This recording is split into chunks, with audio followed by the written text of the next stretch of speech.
오늘 우리에게 주신 하나님의 말씀은 구약성경 스가랴 8장 9절부터 17절까지의 말씀 보도록 하겠습니다. 구약성경 1319쪽에 있습니다. 스가랴 8장 9절부터 17절까지의 말씀입니다.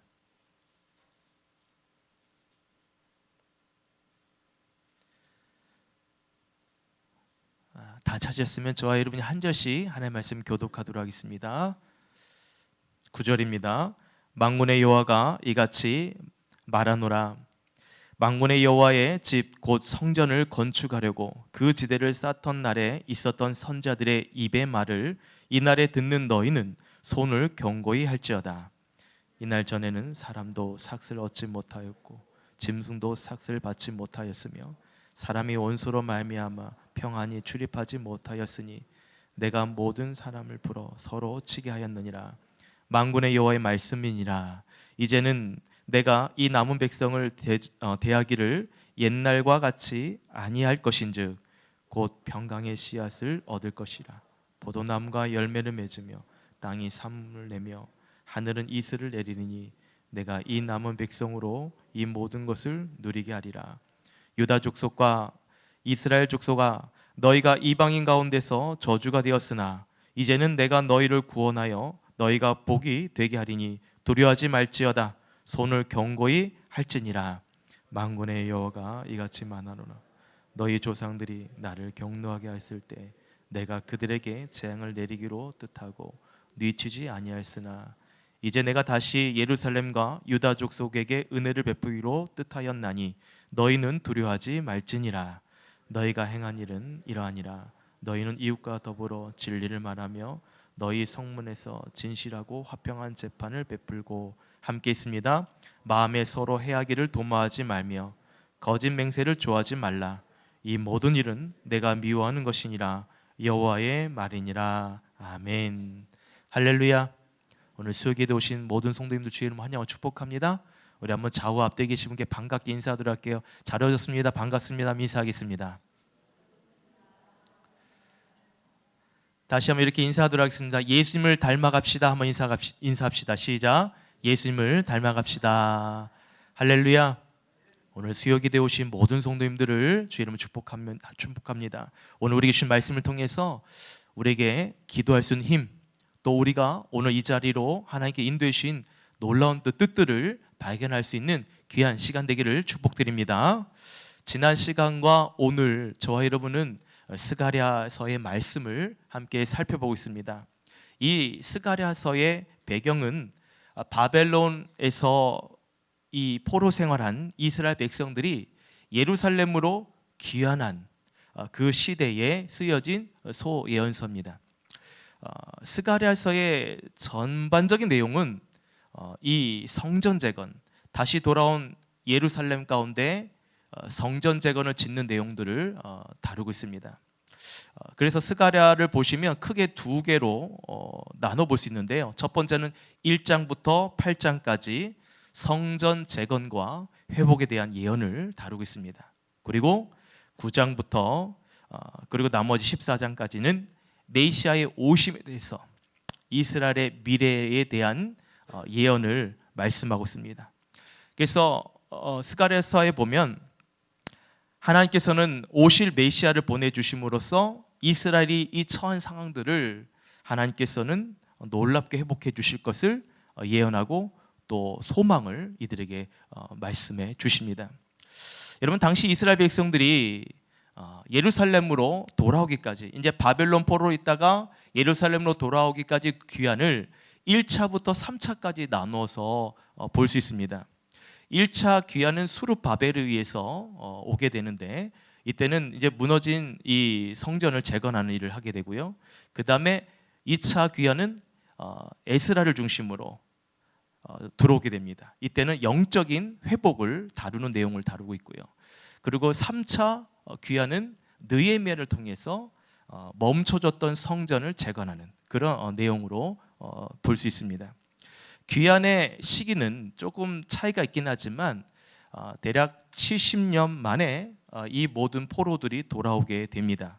여러분, 70년 만에 돌아오는 이 내용이 이미 하나님께서 선자를 통해서 말씀하신 내용이에요. 여러분 어디서 이 내용을 우리가 볼 수 있을까요? 여러분 잘 알고 있는 예레미야 29장 10절에 이미 말씀하고 있어요. 한번 자막을 보고 같이 한번 읽어볼까요? 시작. 여호와께서 이와 같이 말씀하시니라. 바벨론에서 70년이 차면 내가 너희를 돌보고 나의 선한 말을 너에게 성취하여 너희를 이곳으로 돌아오게 하리라. 하나님께서 예레미야를 통해서 말씀하셨어요. 70년 만에 돌아오게 될 것을 말씀하셨고 그 말씀이 여러분 그대로 응답이 되어지죠. 여러분 이것에 대한 하나님의 의도는 무엇일까요? 이 말씀을 얘기하신 의도는 뭡니까? 그 의도는 뭐냐면 첫 번째로는 하나님께서 모든 역사, 이 땅에 있는 모든 역사의 주인은 하나님이심을 보여주고 있는 것입니다. 또한 두 번째로는 여러분 남유다의 이 타락 그리고 이 범죄함으로 인해 안타까워하시는 하나님의 마음은 이들을 향한 70년이란 재앙이 아니라 이것을 통해 이스라엘 백성들에게 소망과 희망을 주려 한다는 거예요. 그것을 어떻게 알 수 있는가? 지금 저와 여러분 읽은 예레미야 29장 10절에 70년 만에 돌아오게 될 것을 얘기했잖아요. 그 다음 이어지는 11절 말씀에 이렇게 기록하고 있어요. 제가 읽어드릴게요. 여호와의 말씀이니라. 너희를 향한 나의 생각을 내가 하나니 평안이요 재앙이 아니니라.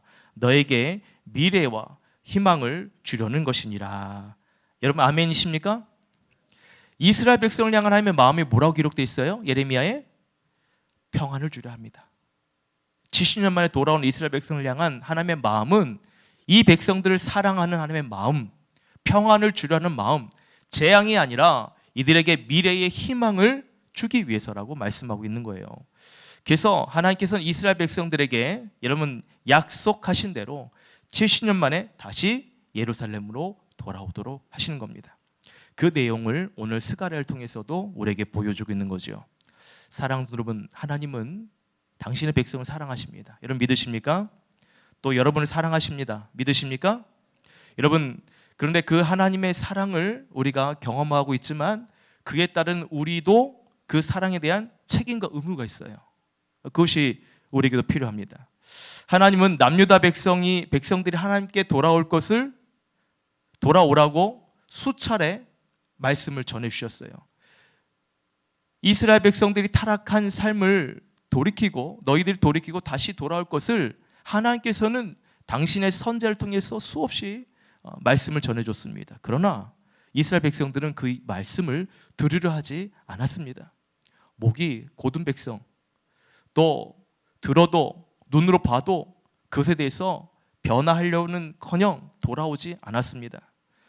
그래서 하나님께서는 이방 나라를 들어서 이 북이스라엘과 남유다를 어떻게 해요? 하나님께서는 심판을 하시죠. 이방 나라를 통해 몽둥이와 막대기로 그들을 사용하시는 겁니다. 근데 여러분 이렇게 이스라엘 백성을 심판하는 하나님의 그 내면, 여러분 그 본질, 그 내면의 근본은 뭡니까? 바로 하나님의 사랑이라는 거죠. 이스라엘 백성을 향한 하나님의 사랑. 그래서 여러분 예레미야 29장 12절에도 이렇게 말하고 있어요. 너희가 내게 부르짖으며 내게 와서 기도하면, 내게 부르짖고 기도하면 내가 너희의 기도를 들을 것이요. 그 다음에 너희가 온 마음으로 나를 구하면 나를 찾을 것이요 나를 만나리라 말씀하고 있습니다. 따라합시다. 내게 부르짖으면, 내게 기도하면 내가 너희의 기도를 들을 것이요 온 마음으로 나를 구하면 나를 찾을 것이요 나를 만날 것이니라. 여러분 믿으십니까? 그 하나님께, 그 하나님을 통해서 이스라엘 백성을 향한 그 마음이 어떤지를 보여주고 있는 것입니다. 그 근간에는 하나님의 사랑이 있는 거죠. 그 마음의 중심에는 이스라엘 백성들이 주님 앞에 돌아오기를 바라는 하나님의 마음. 그래서 내게 오면, 내게 부르시면, 내가 기도하면 내가 너희의 기도를 들을 것이다. 너희들이 온 마음을 다하여서 나를 구하면 나를 찾을 것이요 내가 어떻게 해요? 만나리라. 할렐루야. 여러분 오늘 이 기도의 시간이 그런 은혜의 시간 되기를 축복드립니다. 하나님을 여러분 향하여 온 마음으로 만나십시오. 할렐루야. 여러분 기도하러 오신 거 맞아요? 대답을 왜 안 하세요? 반응을 해주셔야지. 마음의 문을 여러분 여시고, 목사님을 향한 여러분 뭐 지금 다른 마음 있는 거 아니잖아요. 저 미워하세요? 백향수 목사님 저 미워하세요? 아니죠? 그렇죠? 그래요. 따라해 주시기 바래요. 자, 따라합시다. 어디를 해야 되나? 따라합시다. 너희가 온 마음으로 나를 구하면 나를 찾을 것이요 나를 만날 것이니라. 아멘. 여러분 그런 은혜를 주 이름으로 축복드립니다. 그래서 하나님의 마음은 이스라엘 백성들뿐만 아니라 우리를 향한 하나님의 마음은 여러분 평안이요 소망이요 희망을 주려 하신다는 것을 여러분 전적으로 믿으시고 오늘 이 밤에 주님 만나는 그런 은혜 시간 되기를 주 이름으로 축복드립니다.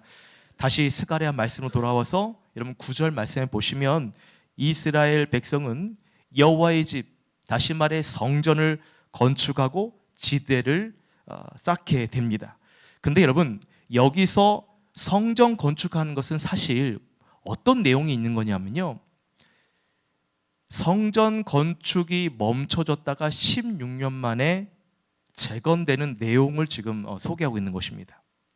이게 무슨 말인가 하면요, 이 부분에서 제가 좀 부연 설명을 드린다면 이스라엘 백성들이 1차 포로 귀환했을 때에 예루살렘으로 돌아왔는데 여러분 이들에게 주어진 1차 포로 귀환자들에게 주어진 사명이 뭐가 있었냐면 무너진 성전을 짓는 거예요.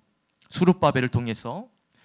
그래서 여호와의 성전 지대를 쌓고 있었는데 얼마 되지 않아서 어떤 일이 생겼냐면 성전 짓는 일들이 멈추게 됩니다. 그 이유는 사마리아 지역에 있는 사람들이 성전 짓는 일을 방해했기 때문이에요. 이스라엘 백성들이 성전을 지으려 하는데 사마리아 사람들이 찾아와서 방해를 합니다. 또 주변에 있는 이스라엘 주변에 있는 나라들이 여러분 성전 짓는 것에 대해서 좋지 않게 여깁니다. 이스라엘을 계속 견제를 하는 거예요. 계속 불안에 떨게 만듭니다. 그래서 성전을 제대로 짓지 못하도록, 집중하지 못하도록 주변의 나라들이 이스라엘을 괴롭히고 있는 거죠. 그래서 성전 짓는 일이 멈춰졌어요. 그렇게 이스라엘 백성들은 다시 자신들이 살던 집으로 이제 흩어지게 됩니다. 근데 여러분 잠시 멈춰진 이 성전 공사가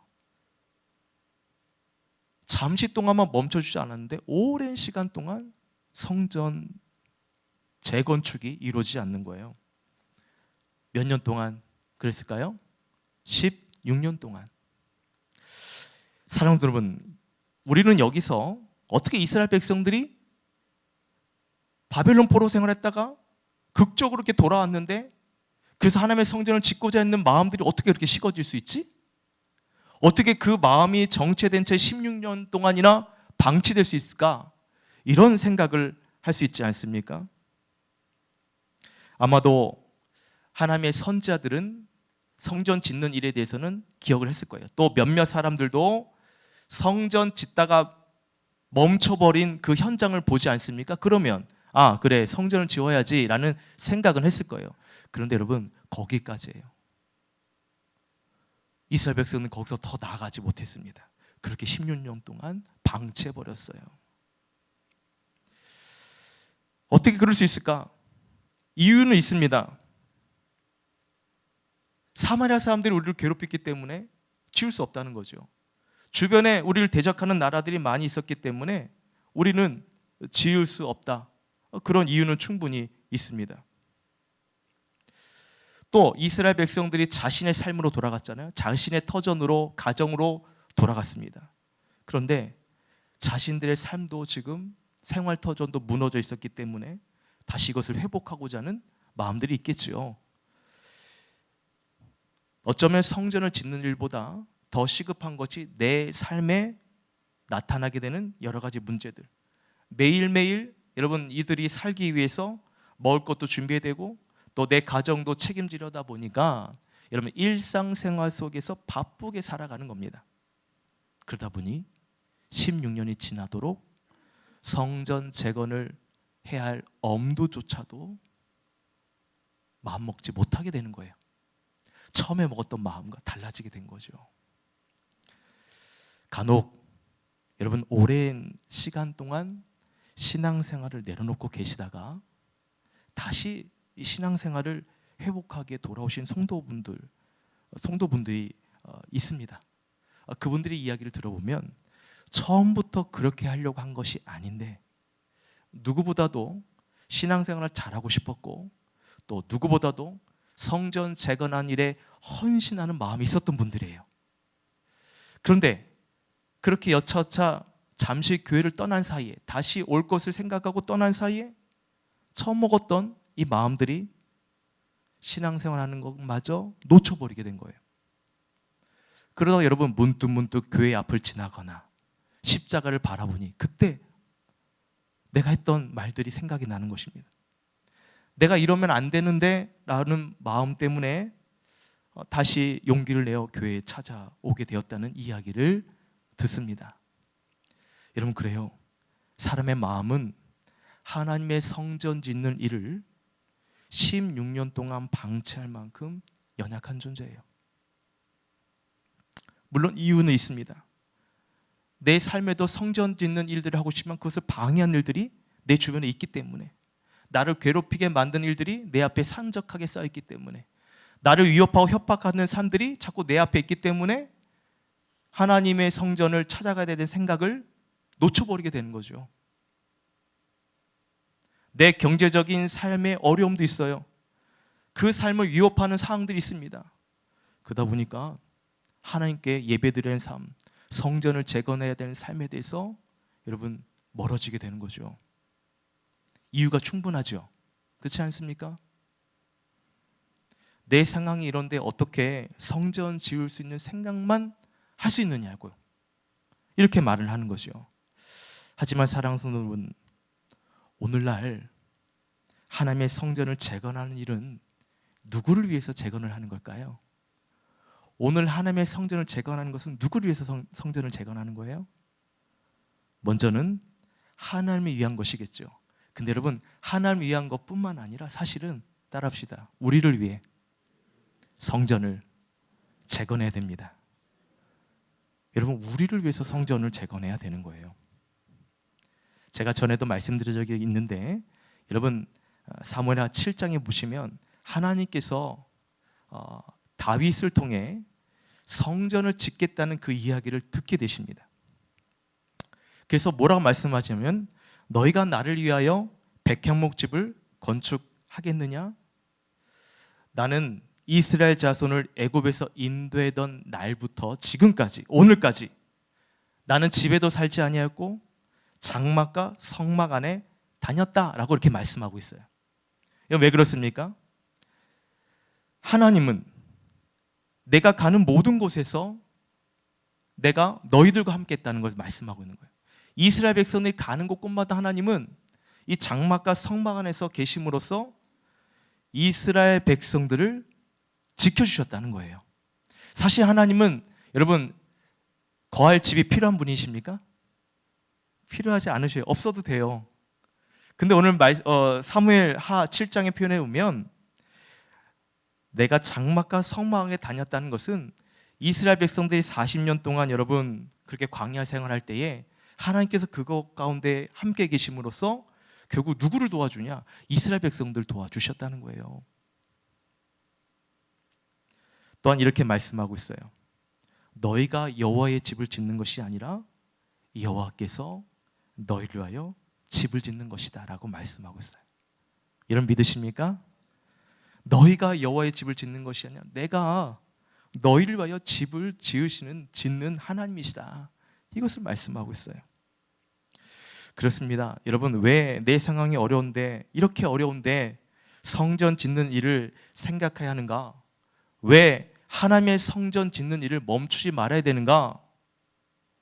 이스라엘 백성들이 40년 동안 유린하는 동안에 하나님께서 저들을 지켜주셨기 때문에 이들의 모든 필요를 하나님께서 그 장막 안에 거하셔서 그들의 필요를 채워주셨기 때문에 양식이 필요하면 먹을 것을 채워주셨고 하늘에서 공급해 주셨고 물이 필요하면 반석에서 물을 내어주셨고 모든 원수들 앞에서 그 원수들을 이겨낼 수 있도록 하나님께서 그들과 함께 하셨고 또 약속의 땅으로 하나님께서 어떻게 해요? 이스라엘 백성들을 인도하셨잖아요. 그러니까는 이스라엘 백성들이 하나님 위해서 성전을 짓는 것이 아니라 어떻게 보면 하나님께서 이스라엘 백성들로 하여금 하나님의 성전을 짓도록 은혜를 베풀어 주셨고, 그 하나님께서 이스라엘 백성들 어떻게 해요? 살리시고 구원해 주셨다는 거예요. 결국 여러분, 성전 짓는 일을 왜 멈추지 말아야 되는가? 그것은 우리 자신을 위해서입니다. 할렐루야. 하나님의 성전 짓는 일을 그래서 멈추지 말아야 된다는 거예요. 그래서 여러분, 우리는 따라합시다. 우리는 성전을 떠나지 않는 신앙이 필요합니다. 여러분, 그렇습니다. 여러분, 성도는 하나님의 성전을 떠나지 않는 신앙이 필요해요. 어떠한 어려움이 있어도 하나님의 성전을 떠나는 일은 없어야 합니다. 힘들어도, 사마리아 같은 사람들이 여러분의 삶을 방해하고 위협한다 할지라도, 여러분의 삶을 바쁘게 만드는 상황이 연출되어도, 내 가족을 돌봐야 되는 일이 있어도 여러분, 성전 재건을 멈춰서는 안 됩니다. 오늘 본문 10절에 뭐라고 말씀하고 있냐면, 그날 이전의 모습에 대한 얘기하는데, 같이 한번 우리 10절 말씀 읽어볼까요? 시작. 이날 전에는 사람도 삭슬을 얻지 못하였고 짐승도 삭슬 받지 못하였으며 사람이 원수로 말미암아 평안히 출입하지 못하였으나 내가 모든 사람을 풀어 서로 치게 하였느니라. 여러분, 성전지대를 쌓기 전에는, 이 말씀 표현이 뭐냐면, 성전지대 쌓기 전에는 열심히 일도 하고 노동도 했지만 삭슬을 얻지 못했다는 거예요. 여기서 삭슬을 얻지 못했다는 것은 수고함으로 돈을 받았지만 내 수중에 남은 것이 하나도 없다는 거예요. 일은 했지만 여러분, 대가도 받았어요. 근데 내 손에 남아있는 게 없다는 거예요. 그 이유를 여러분, 스가랴 선지자와 같은 시기에 사역을 했던 이 학개 선지자를 통해서 기록된 말씀이 이겁니다. 학개 1장 9절을 보면 이렇게 기록하고 있어요. 내가 말씀을 읽어드리겠습니다. 너희가 많은 것을 바랐으나 도리어 적었고, 너희들이 많은 것을 바랬으나 그것은 오히려 도리어 적었고, 너희가 그것으로 집에 가져갔으나 내가 뭐라고 말씀하고 있어요? 불어버렸느니라. 불어버렸다. 하나님께서 불어버리셨대요. 자신들이 해야 할 중요할 일이 무엇인지 모른 채 나의 배를 채우기 위해서 농사를 짓고 잘 살기 위해서 애쓰는 이스라엘 백성들에게 아무리 많은 농사를 지어도 얻는 것은 적고, 그나마 그 적은 것으로 집에 가져가 보았지만 하나님께서 그것을 불어버리셨다. 사랑하는 여러분, 부지런히 손으로 수고하는 일들 있죠. 새벽부터 늦은 저녁까지, 지금까지 열심히 수고하고 땀을 흘리며 일을 합니다. 그렇게 수입을 얻고 또 월급을 받고, 그러고 보면 이래저래 우리의 삶들을 생활비를 쓰다 보면 우리 손에 남는 것이 결국 하나도 없는 것을 보게 되죠. 그래서 사람들은 더 열심히 일하고 더 열심히 바쁘게 살아가고 있습니다. 저는 그분들의 노력이 잘못됐다는 것을 말하는 것이 아닙니다. 여러분, 이와 같은 노력만큼이나 여러분 우리가 잊고 사는 것도 있지 않을까? 그것은 뭐냐면 우리의 삶의 방향성이에요. 삶의 방향 없이 여러분 속도만 아주 정말 바쁘게 속도만 이렇게 내고 살아간다면 목적 없는 질주가 되기 쉽습니다. 여러분, 이와 같은 목적 없는 질주는요, 오랜 시간 우리가 달려갈 수가 없어요. 목적이 없기 때문에 가다가 지치기 쉽고, 또 넘어지면 일어날 이유조차도, 목적조차도 없기 때문에 쓰러지면 회복하기가 어렵습니다. 때문에 내가 무엇을 위해서 달려가야 되는지, 무엇을 위해서 내 인생을 살아가야 되는지 목적이 분명해야 된다는 거예요. 나의 노력과 수고의 목적은 나를 위한 것이 아니라, 따라합시다, 하나님을 위한 노력과 수고가 되어야 됩니다. 이것이 여러분의 목적이 되기를 주 이름으로 축원드립니다. 하나님을 위해서 살아가는 거예요. 하나님의 영광을 위해서 우리는 우리 인생을 살아가는 것입니다. 우리 자신을 위한 삶, 그것이 우리를 편안하게 하고 안락하게 하고 그렇게 할 수 있겠지만 하나님께서 불어버리면 내 손에 남겨진 것은 아무것도 없는 거죠. 그렇다면 하나님이 원하시는 삶이 무엇인가를 우리는 그 인생의 목적을 말씀 속에서 찾아가야 될 것입니다. 아무리 내 수중에 풍부한 것이 쌓여도요, 그에 따르는 기쁨과 감사가 없으면 아무리 내 손에 채워진 것이 많아도 늘 부족해요. 늘 허기집니다. 왜 그렇습니까? 세상의 삭스로는 만족함도 풍성함도 누리지 못하기 때문에. 그래서 우리는요, 하나님의 성전 건축과 같은 이런 목적 있는 수고가 필요하다는 거예요. 하나님의 성전을 짓는 삶과 같은 목적을 가지시기를 주의 이름으로 축복합니다. 이럴 때 여러분, 우리의 수고와 노력은 나의 삶을 변화시킬 수 있는 그런 놀라운 가치 있는 인생으로 우리를 만들어 주실 거예요. 내가 무엇을 위해 살아가 될지 여러분 삶의 방향성이 보이게 되는 것입니다. 그럴 때 여러분을 통해 놀랍게 하나님께서 일해 주실 줄 믿습니다. 오늘 본문 9절에 만군의 여호와의 집 곧 성전을 건축하려고 그 제들을 쌓던 날, 여러분 이 말은 그래서 뭐냐면 다시 제2의 성전을 건축할 때를 말하는 거예요. 16년 동안 멈춰진 성전, 근데 여러분 오늘 저와 여러분 읽은 이 9절의 본문이 16년 만에 다시 지금 성전을 짓기 시작하는 날, 여러분 이때를 기점으로 이스라엘 백성들의 삶이 나눠지게 됩니다. 하나님의 성전의 건축을 하기 위해서 지대를 쌓던 날 이후에 이스라엘 백성들의 삶은 달라집니다. 오늘 11절과 13절에 보면 이제는 이라는 말이 나옵니다. 이제는 이란 말 한번 좀 보세요.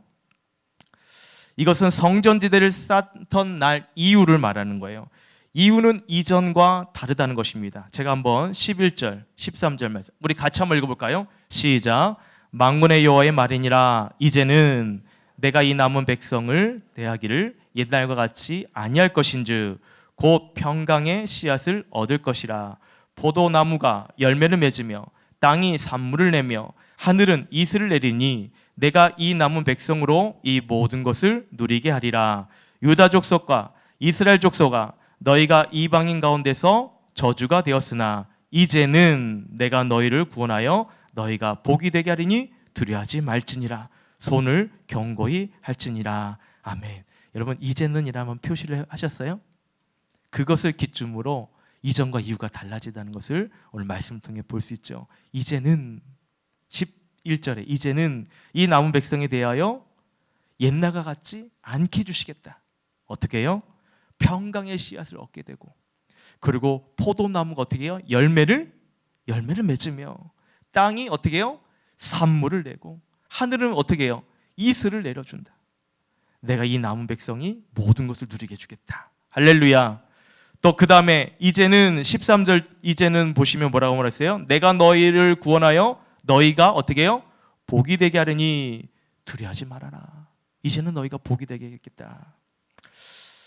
여러분 이스라엘 백성들이 멈춰졌던 성전지대를 다시 쌓게 됐을 때에 그 날은 여러분 그들의 삶에 복이 깃들기 시작한 그런 중요한 계기가 됩니다.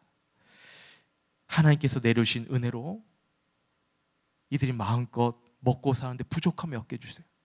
이전에는 내 욕심, 내 마음으로, 내 삶의 중심으로 내 급급한 이 바쁜 삶을 채우기에 급급했다면, 여러분 성전지대를 쌓는 삶으로 나의 삶을 내려놓고 멈춰졌던 성전지대를 쌓는 삶을 살아가는 그 시점을 통해 하나님께서는 하늘에서 이슬을 내려주고 포도나무에 열매를 맺혀주시며 우리의 손으로 수고하는 모든 산물들을 하나님께서 채워주신다. 그러니까 여러분 하나님의 성전지대를 목표로 우리의 신앙을 맞춰가면 누가 이 성전을 세우신다고요?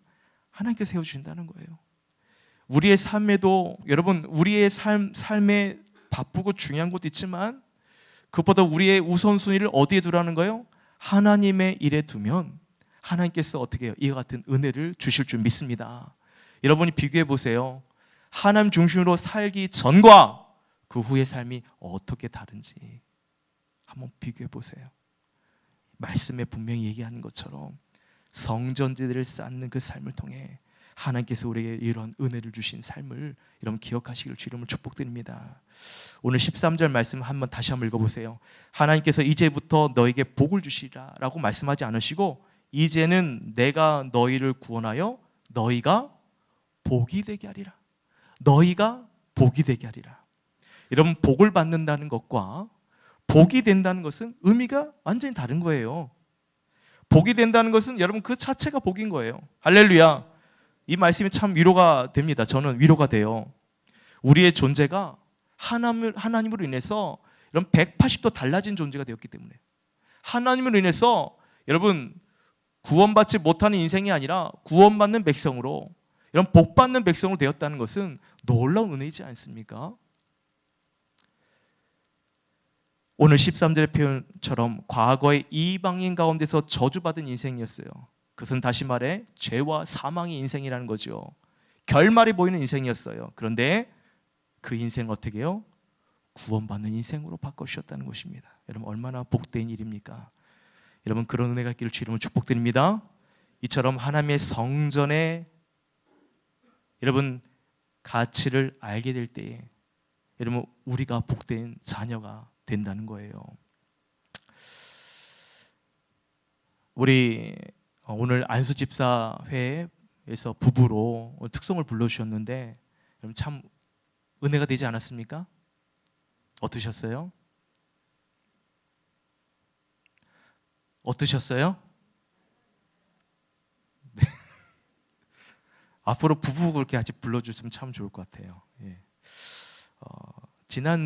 지난주죠. 오후 찬양 예배 때 우리 안수집사 헌신 예배가 있었습니다. 우리 안수집사님도 오늘 참 오늘도 그렇고 지난주도 많이 바쁘시게 또 이렇게 나오셨는데 지난주에 안수집사 헌신 예배를 통해서 참 전 개인적으로 많이 은혜를 받았어요. 찬양 인도도 해주시고 특송도 불러주시고 또 특주도 해주시고 아마 그 모습을 본 많은 성도님들도 같은 마음이지 않았을까라는 생각이 들어요. 그 중에 제가 참 은혜 받은 부분이 뭐냐면 주의 길을 가리라는 찬양입니다. 가사가 이렇습니다. 비바람이 앞길을 막아도 나는 가리 주의 길을 가리. 눈보라가 앞길을 가려도 나는 가리 주의 길을 가리. 이 길은 영광의 길, 이 길은 승리의 길.